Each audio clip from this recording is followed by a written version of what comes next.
So earlier on, Janet and I were here, we're up there spraying the bow. Now we've done the final glow coat on the bow and it's come up so good. I'm going to have to now polish it, and that's going to take some time. So I'm going to put that off for a while. At least it's done and I don't have to worry about too much. Sand it down, give it a good buff, and get it all wet sanded, ready for its final polish. And I think I've got it as fair as I want it right now.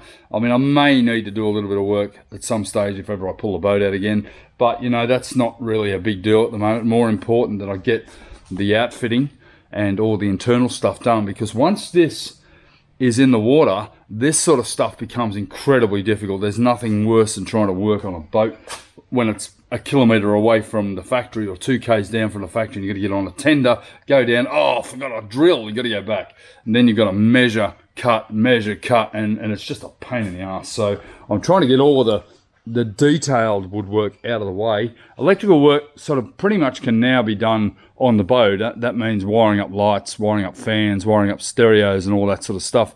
The rest of the wiring is going to be pretty simple. The plumbing certainly does need to go in before we put it in the water, because I need to put in all of my through holes. The through holes, we've chosen true design, composite through holes. Obviously we don't want any electrolysis in those through holes, and pretty much every single entry into the boat is going to be a composite through hole. So there's really only going to be one earthing plate. It'll be a Moonraker copper plate that'll sit externally, and then that will be linked with a rather large, potentially a 4/0 cable to the mast, so that I have some sort of lightning insurance. I mean, I don't believe that there's anything you can do with lightning after being struck on interim when it was the smallest boat in the creek. However, if you can have a cable that is running from the mast straight down to an earthing plate, there's a good chance you might mitigate it. And there's also another one I'm planning to do on the shrouds that I can just throw over if ever there's a lightning storm in place. But obviously if it's unmanned, then I could potentially be in trouble with lightning. But anyway, that seems to be the problem with all yachts. We're all sort of prone to lightning, and I know the guys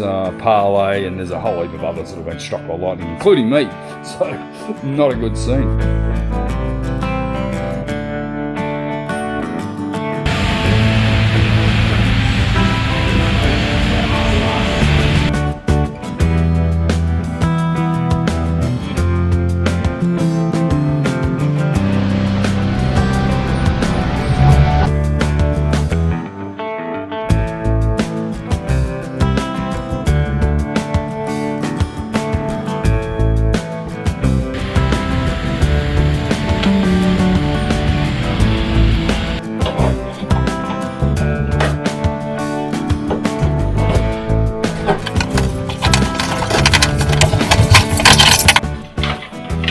So my method is to cut them, glue them, and then recut this, because this isn't exactly square, but I'm happy with the size of the opening.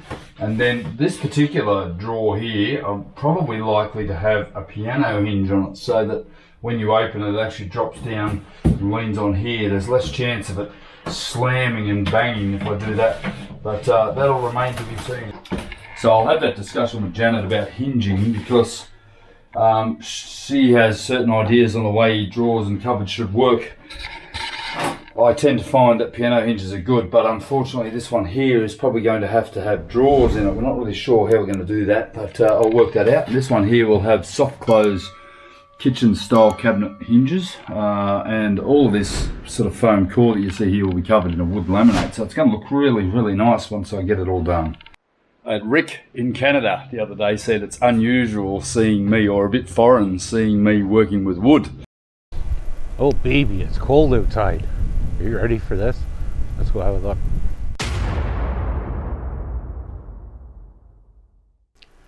Greetings friends, boat building enthusiasts. Well, here I am in my wood shop, miter saw, compound miter saw, and doing trims and surrounds for our wardrobes and obviously for our galley. Now, how this has actually transpired, I have a 30mm edge trim, and then I'm putting in a bead. It's a 9mm bead of Tasmanian oak inside as a rebate, rather than buy a chunk of it and actually route it out. And I've done, I've got 8 or 9 frames here. I'm basically doing the frames up, and then Janet's going to sand them all down and stain them completely with a clear on both sides. We're not going for a colour because it's already a sort of a beachy look, I guess. It's what I call Australian Tasmanian oak, which is actually a eucalypt species, and as you can see here, the surround fits in here, and that enables the actual door to rest against it, and then I've got to work out how I'm going to close them with the latch system. A lot of them will have piano hinges on them as well. Some of the bigger ones, like this big road door, it is likely to have soft close, but some of these smaller ones we can actually put piano hinges on them. The reason why I want soft close on the large wardrobe doors is so that we don't get slamming as the boat moves around. As you can see here, I've got another couple here, and then I've got another few down the back here. So quite the process. You basically got to get the surround right, which is pretty simple. Get it glued, and then the next day you come in, glue in the rebate, or the DAR, the small dress door round rebate or bead on the inside there, and then the cabinetry is essentially finished. Because the rest of it's actually modules and fiberglass modules, I can simply stick these on, but they do need to be virtually complete before they go on. I can sit them in place and leave them there and just tape them in place, but to physically fix them to the actual module, I need to make sure that I've got all the parts, including hinges and brackets for soft close hinges and everything in place prior to putting these in place. So you've got a lot of thinking going on right now.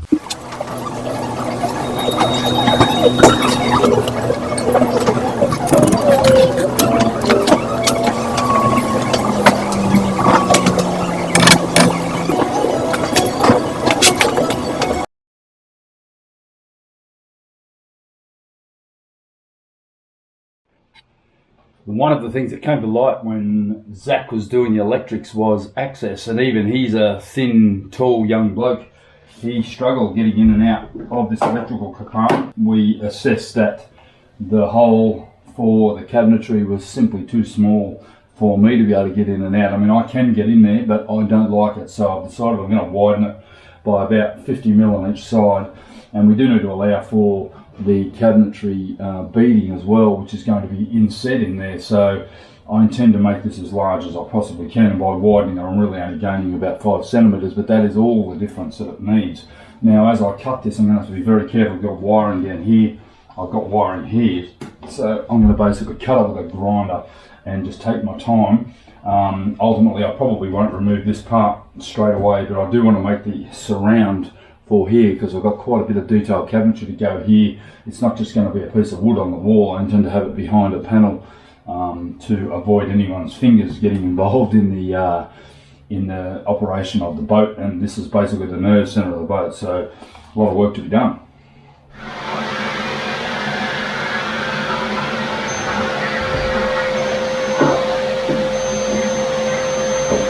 Right, it's taken me a little bit of time to come up with this design here for our electrical cabinet surround. I want to inset my electrical panel about 40 millimeters inside the cupboard so that I can actually put some sort of a closer over the top, or some sort of a covering. It could be polycarbonate, it could be glass.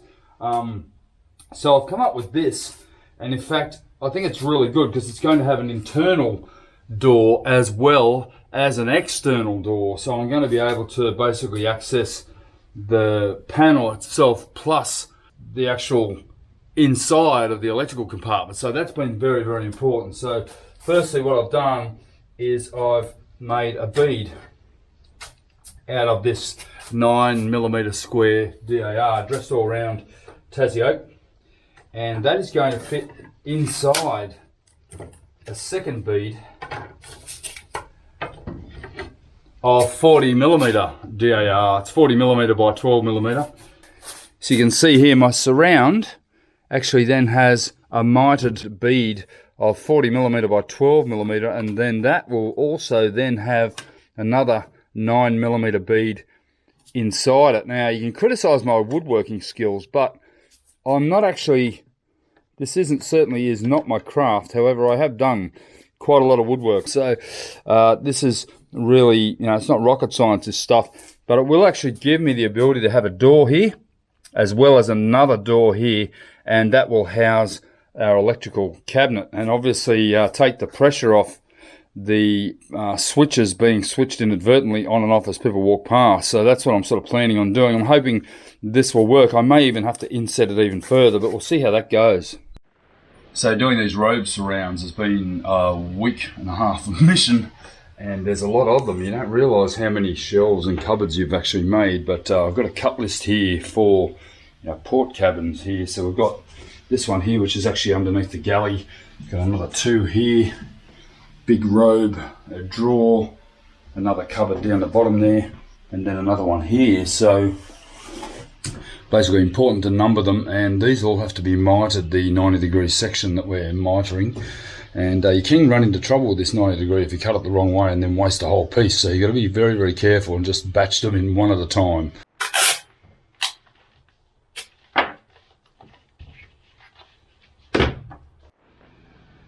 And yet another batch of robe surrounds done. That's pretty much all of them, with the exception of one. So I think that's not a bad effort for probably a week's work to get all these completed. I still have to bead them all, put the bead in them for the doors itself, but yeah, it's nice. This is actually funnily a darker wood. It smells like an old Catholic church in here at the moment with all this old maple. I guess that's what they used to use to make the pews in my upbringing, but I don't go there anymore. And this one here has just had a new bead put through it. I didn't have quite enough yesterday. Went into town last night and bought some more of the 9mm square beading. But yeah, so basically that is all of the frames now complete. I've got my little brother Brett and my brother-in-law Jimmy that helped me with the mould coming down next weekend. They said, we'll come down and do some work on the boat, and they're going to come down for the weekend, and I'm going to give them the task of actually doing the surrounds of the robe doors. So the robe doors they can cut. I'm hoping to get quite a lot of them cut next week before they come down, and then they can do the surrounds to match the inside of the robes themselves. So a little bit of woodwork for the boys, and we'll have a couple of drinks, and probably go out and see young Sam further down the south coast, because it's his Bucks weekend, I think, next weekend. The dads and uncles are going to go and catch up with him and have dinner with him in the middle of his Bucks weekend. We don't really want to see what goes on for the rest of it, so we'll go and have dinner with him and have a nice time out with the boys. Quite a while ago, Janet and I bought about 10 slabs of Australian Tassie hardwood, which is a eucalypt. It's a hybrid eucalypt, so you get a really nice true grain, no knots. It's basically a genetically modified tree, I'd imagine, and it comes straight out of Tasmania, which is sort of where Ellen's living now, down in the south of Australia. Now, they don't stock it anymore, don't they? And I need some more, and I need enough to do the top of our fridge cabinet, as well as a couple of other smaller parts. So I was lucky I sourced these two from, and they're coming out of a box store, so I had to drive around a little bit. And I was in Sydney yesterday and I checked online and they had it in stock. So I picked up two 1.8 metre by 600mm slabs of the Aussie Tassie hardwood, and basically I'm going to have to biscuit join them, because the actual panel that I need to make is probably about 50% wider than that, and there's going to be quite a lot of wastage. But the good thing is I'll be able to get all of the galley and the saloon tops out of this one piece. If I can biscuit join it together, I should be able to get them all done, and that's going to sort of allow me then to use what I have remaining from the other stuff in the cabins. There's quite a few like bedside tables and areas that I want to use this stuff in. I'm trying to minimize the amount of it I use, because it is reasonably heavy. It's 17mm thick, and once you start getting to that thickness, you're starting to add a lot of sort of unnecessary weight. But it's a compromise I'm prepared to make, because this is what has to look good. The fiberglass I can hide behind good quality flow coating, and you've seen me do a ton of that. Now we're into the woodwork. This is where I can really start to shine and hopefully impress, but there's a good chance I won't. Now, my dad was a metalworker, and he was pretty horrendous with wood, and hopefully he hasn't passed that on to me. I've borrowed John's biscuit jointer here, and I'm going to basically join these two panels together with some tight bond and clamp it together and leave it for a couple of days, and then hopefully I can get the fridge cabinet out of it, and also the galley return. I've got a little bit of a return I need to make up on the side of the galley above the kitchen hob. As you can see here, this is the fridge cabinet top, and I really want to get this one cut. Once I join these panels together, there's quite a bit of wastage, but this stuff here, a lot of the small bedside tables and things can be made out of it, and there's a couple of little cabinet tops I need to make. Not a lot. We're not putting a lot of wood in the boat at all. I'm trying to avoid as much as possible because of the weight. But the compromise is that we want it to look homely and a bit nice. We don't want to have it just all white gel. That's certainly not the look we're trying to put out there.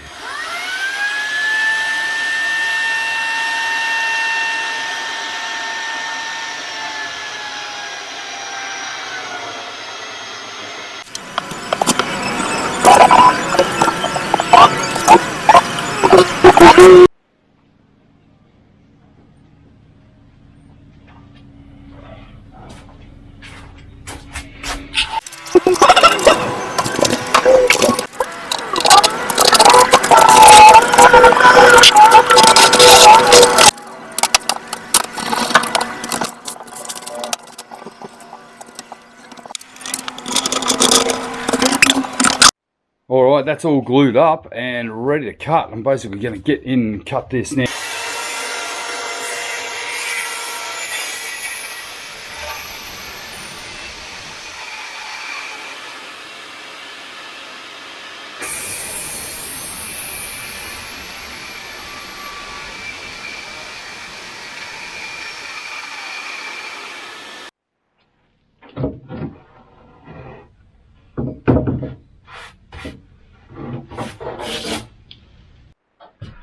Alright, biscuit joint. Very exciting. I don't know if it's going to fit yet.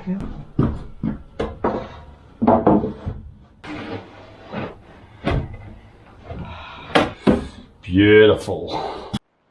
Righto, so this is going to get all sanded up obviously, and we're going to clear coat it with 3 coats of high quality benchtop coating, but we're also going to coat the back of it as well, obviously with moisture, but it just looks so beautiful. And honestly, it's starting to come together, guys. It really is. The final finish on here is going to look a little bit like this. Not quite there yet, but we're going to use this 90-degree trim that we've been using throughout the boat. We're trying for as much consistency as possible, and that acts as a nice little fiddle. It's around about a sort of a 6mm fiddle on the edge here. Nice thing about that is to stop anything from falling off, but also what it does do is underneath, more importantly, it gives us a nice finished edge underneath. And the other thing, it really, more importantly, is that it gives you a handhold. I'm aiming for as many handholds as possible that don't look like handles, and this one here, you can actually really grab hold of that and use that as something to support yourself before you get into this area here, which will have to have some sort of handles here as we go down into the companionways and down around the electrical compartments. But I can simply mount them on the side of the head module there, and similarly over the other side. I'm going to glue the edges on.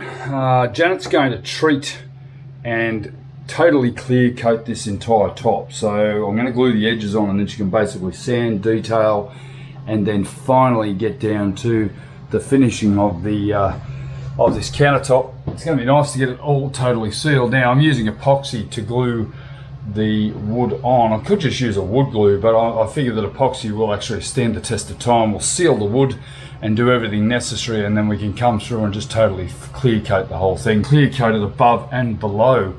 It's so nice to have the woodwork in place. I mean, it's totally changed my momentum, to be honest, just to see some areas trimmed. And this is where I've been working to, is going from this sort of finish here to, completed woodwork. These still need to be sanded and detailed. Everything obviously around here is just getting pieced together at the moment, but I thought I've got some glue left over. I'll glue these beads, these 90-degree corners in place, these dressings, and then I have the whole thing completed, ready for final finish. And of course, I've run out of epoxy, so I can't do the last bit, but that'll be later on. I'll be gluing the beads on all the framework that I've done up there, so there'll be plenty more epoxy where that came from for this piece, but there's no point in mixing up a batch just for one piece. I'm better off just to wait, and I'll glue that on later. But by the time I get back from lunch, that'll start to kick, and then I can start working on completing the rest of it. That's so good.